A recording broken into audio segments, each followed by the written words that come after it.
మేడారం జనసంద్రమైంది. దేశంలోనే అతిపెద్ద గిరిజన జాతరగా పేరొందిన మేడారం జాతరకు భక్తులు పోటెత్తారు.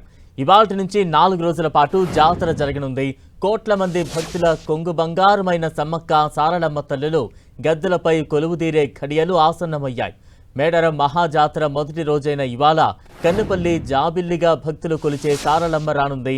తొలుత మేడారం గ్రామానికి 3 కిలోమీటర్ల దూరంలో కన్నెపల్లిలోని సారలమ్మ గుడిలో పూజారులు ఆదివాసీ సంప్రదాయాల ప్రకారం పూజలు నిర్వహిస్తారు. అనంతరం జంపన్న బాగులో నుంచి గద్దెపైకి సారలమ్మను తీసుకొచ్చి కొలువుదీరుస్తారు. మహబూబాబాద్ జిల్లా గంగారం మండలం పూనుగొండ్ల నుంచి ఆమె తండ్రి పగిడిద్దరాజును తీసుకుని ఇప్పటికే కాలినడకన మేడారానికి బయలుదేరారు. పూనుగొండ్ల నుంచి 65 కిలోమీటర్లు నడుచుకుంటూ పగిడిద్దరాజును మేడారం తీసుకొస్తున్నారు పూజారులు. ఏటూరు నాగారం మండలం కొండాయి నుంచి గోవిందరాజును తీసుకొస్తారు. ఈ ముగ్గురు గద్దెలపై కొలువుదీరుతారు. ఇవాళ సాయంత్రం అధికారిక లాంఛనాలతో మంత్రులు సీతక్క, కొండా సురేఖ, జిల్లా కలెక్టర్ స్వాగతం పలుకుతారు.